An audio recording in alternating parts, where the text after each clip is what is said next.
بسم اللہ الرحمن الرحیم۔ السلام علیکم معزز سامعین، اس سے پہلے یہ ہماری مغربی افکار کے حوالے سے ایک جو ہے سیکولرزم کے سلسلہ میں ایک سیریز ہو چکی، ایک ایپیسوڈ ہو چکی۔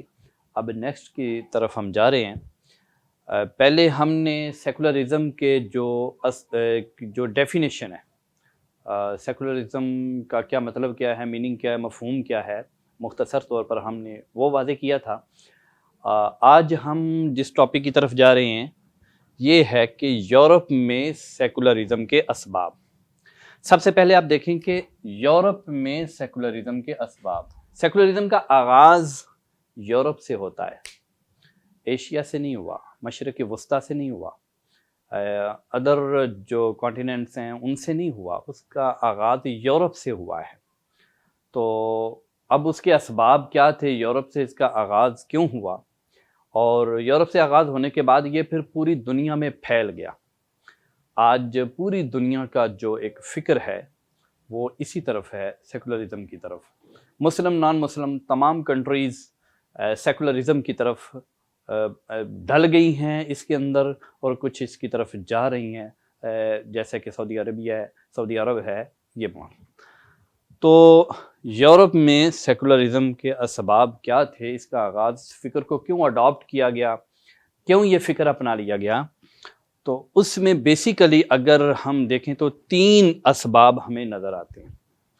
سب سے پہلا تو یہ ہے کہ یہودی سازشیں، یہود نے جو نان جوز ہیں، جو یہودی نہیں ہیں، ان کے خلاف جو سازشیں کی، وہ کیا تھیں جن کی وجہ سے وہ اگر ہم سمجھیں تو ہمیں سمجھ آ جاتا ہے یورپ میں سیکولرزم کا آغاز کیسے ہوا۔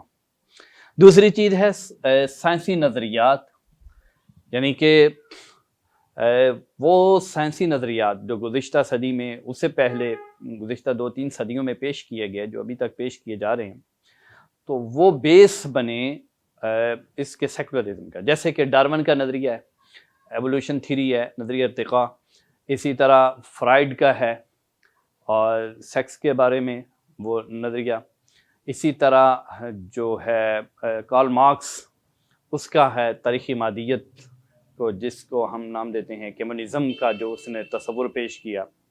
تو یہ سارے سیکولرزم کے اسباب میں سے ہے، یہ جو بنے۔ اب ڈارون کا نظریہ جو ہے، ڈارون کی جو تھیوری ہے، اس کو سیکولرزم کے لیے کیسے یوز کیا گیا۔ فرائیڈ کو ہم نارملی عام طور پر سمجھتے ہوتے ہیں کہ جیسا کہ ہمارے پڑھتے ہیں یونیورسٹی میں، وہ ایک سکائٹرسٹ تھا، اس نے نفسیات کی بیس رکھی، جدید نفسیات کی بیس رکھی، یہ بات ٹھیک ہے، لیکن وہ سیکولرزم کی بیس کیسے بنتا ہے، اس کی تھیوری، اس کا نظریہ۔ اسی طرح کارل مارکس ہے، تو ہمارے جو مسلمان ہیں وہ نارملی اس کو ایک معاشی تھنکر جو ہے اسے سمجھتے ہیں، ایک معاشی مفکر ہے وہ، جسٹ نہیں، اس کا جو نظریہ ہے وہ کس طریقے کے ساتھ سیکولرزم اڈاپٹ کرنے کی طرف لے کر جاتا ہے، یہ تھوڑا سا ہم سمجھ دیں گے۔ اور تیسری چیز کلیسائی مظالم اور تعلیمات۔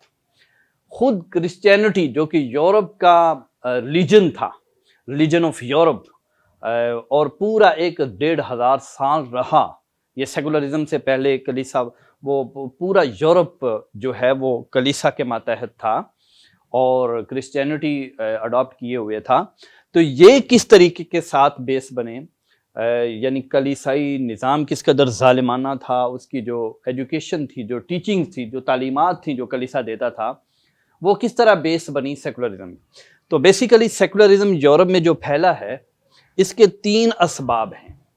ایک یہودی سازشیں، دوسری سائنسی نظریات، اور تیسری چیز ہے کلیسائی مظالم اور تعلیمات۔ سردست ہم آج تھوڑا سا سمجھتے ہیں یہودی سازشوں کے بارے میں، کہ 2-3 منٹ اس پر گفتگو کرتے ہیں ہم۔ یہودی سازشیں کیا تھیں؟ ایک اس میں 2 چیزیں یاد رکھنے والی ہیں۔ ایک تو یہ کہ یہود کی جو تعلیمات ہیں، تالمود، جو کہ ان کی بڑی معیاری اور معتبر کتاب ہے، جس طرح کہ مسلمانوں کے ہاں قرآن مجید ہے، اسی طرح وہ مقدس کتاب سمجھی جاتی ہے تورات کے بعد۔ تو تالمود جو ان کے فقہاء کا جمع کردے ہیں، وہ سارا مواد، ان کے اتحادات اور ان کے فیصلے، ہر چیز اس کے اندر موجود ہے۔ تو تالمود میں یہ لکھا ہوا ہے کہ جو نان جیوز ہیں، جو لوگ یہودی نہیں ہیں، وہ سارے کے سارے گدھے ہیں، اور اللہ تعالیٰ نے ان جو نان جیوز ہیں، اللہ تعالیٰ نے انہیں اس وجہ سے پیدا کیا ہے کہ تاکہ یہود ان کے اوپر سواری کریں، یعنی انہیں اپنے مفادات کے لیے استعمال کرے۔ یہ یہود کو نسل در نسل یہ چیز ان کو پڑھائی جاتی ہے، وہ سیکھتے ہیں۔ اسی طرح وہ کہتے ہیں کہ جو نان جیوز ہیں وہ ان کو کہتے ہیں اجمی کا لفظ جو ہم کہتے ہیں، جو اجمی ہیں، جو دوسرے سارے امی، بلکہ اجمی کی بجائے امی کا لفظ استعمال کرتے ہیں ان کے لیے، اور کہتے ہیں جو امی ہیں وہ سب کے سب اس وجہ سے ہیں کہ یہود ان کے اوپر سواری کرے۔ اور مزید یہ ہے کہ سارے امی جو ہیں ان کا کوئی حق نہیں ہے یہود کے اوپر۔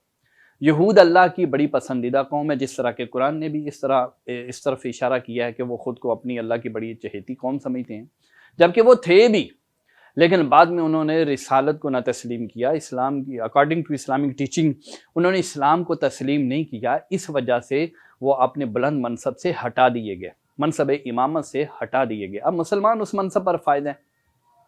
تو یہود کا یہ جو نظریہ ہے وہ یہ ہے کہ امیوں کا یہود کے اوپر کوئی حق نہیں ہے۔ وہ اگر کسی امی کا کوئی مال یہودی چھین لیتا ہے تو اسے واپس کرنا ضروری نہیں۔ امی کو قتل کر دے کوئی یہودی تو کوئی ضروری نہیں قصاص لیا جائے، بلکہ حرام ہے، منع ہے۔ یہ ساری تالمود کی تعلیمات ہیں جو دی جاتی ہیں، اور یہ نسل در نسل چلتی ہے۔ دوسری بات، یہ ایک ہسٹوریکلی فینامنا ہے، یہ ایک تاریخی بالکل ریئلٹی ہے، حقیقت ہے ہسٹوریکلی، کہ پوری آپ ہسٹری بنو اسرائیل کی دیکھ لیں، ان کے اوپر جس قدر وہ جلا وطنی کی زندگی گزاری، جس طرف معاشی جو پرابلمز ہیں انہیں ان کا سامنا کرنا پڑا، اس وجہ سے بھی ان کے دل بڑے سخت ہو گئے۔ اور یہ کچھ ان وجوہات کی بنا پر، ایک طرف تالمود کی تعلیمات، دوسری طرف یہ ہسٹوریکلی ایک فینامنا، ایک ریئلٹی، اس کے ساتھ ساتھ جو ایک بڑی اہم انہوں نے سازش کی امیوں کے خلاف، یعنی کہ نان جیوز، جو بھی دنیا کے یہودی نہیں، اس میں کرسچینٹی ہے، اس میں بدھائزم ہے، اس میں اسلام ہے، مسلمان ہیں، کوئی بھی ہو، ان کے بارے میں انہوں نے یہ سازشیں کی کہ ان سے مذہب چھین لیا جائے، مذہب نہیں ان کے پاس رہنا چاہیے۔ چنانچہ جب یہ مذہب نہیں ہوگا ان کے پاس تو اس وقت ان کو ہم اپنے گدھے بنا سکتے ہیں، ہم اپنے مقاصد اور اہداف کی خاطر، اپنے پرپس کے لیے ہم انہیں یوز کر سکتے ہیں۔ چنانچہ سب سے پہلی بات یہ ہے کہ ان سے مذہب چھین لیا جائے۔ تو یہود نے مذہب چھین کر سیکولرائزیشن کو انٹروڈیوس کروایا کہ سیکولر ہے اصل چیز، سیکولر ہونا ہے یعنی کہ تم آزاد ہو جاؤ، تمہارے اوپر یہ جو ریلیجن بینر ہے، یہ جو ریلیجن ایک بیریئر ہے، یہ نہیں ہونا چاہیے۔ یہ بس آپ آزاد ہوں، آپ مت کہو کہ میں مسلم ہوں، وہ نان مسلم ہے، وہ کرسچن ہے اور وہ نان کرسچن ہے۔ آپ اس طرح اپنی جو آئیڈینٹیفیکیشن ہے اس کو کھو دو، اس کو ختم کر دو۔ ہاں، زیادہ سے زیادہ یہ ہے کہ تم نیشنل ہو جاؤ، پیٹریوٹک ہو جاؤ، تم وہ جو ہے پیٹریوٹسٹک ہو جاؤ، تم وطن پرست ہو جاؤ، تم یہ چیزیں کہتے ہیں کہ وہ یہ ہو جاؤ، یہ تمہاری پہچان ہونی چاہیے، نہ کہ تمہاری پہچان مذہب ہونی چاہیے۔ تو مذہب کو اس طریقے سے اس نے ختم کر کے ریپلیس کیا، اس کی جگہ اس نے سیکولرزم کو۔ تو یہ یہود کی سازشیں تھیں۔ ایک تو ان کی اپنی جو تھی تالمود، اس کی تعلیمات، اور کچھ ہسٹوریکلی فینامنا، اور تیسری چیز جو میں نے بتائی کہ مذہب کو انہوں نے امیوں سے، جنہیں وہ امی کہتے ہیں، یعنی جو نان جیوز ہیں، ان سے مذہب کو چھین لیا۔ تو سیکولرزم یورپ میں جو پھیلا، اس کے 3 اسباب ہیں، ایک یہود کی سازشیں، دوسرا سائنسی نظریات، اور تیسرا کلیسائی مظالم اور تعلیمات۔ امید ہے کہ آپ کو یہ بات سمجھ آئی ہوگی۔ انشاءاللہ نیکسٹ ملیں گے، نیکسٹ ایپیسوڈ میں۔ اللہ تعالیٰ میرا اور آپ کا حامی و ناصر ہو۔ السلام علیکم۔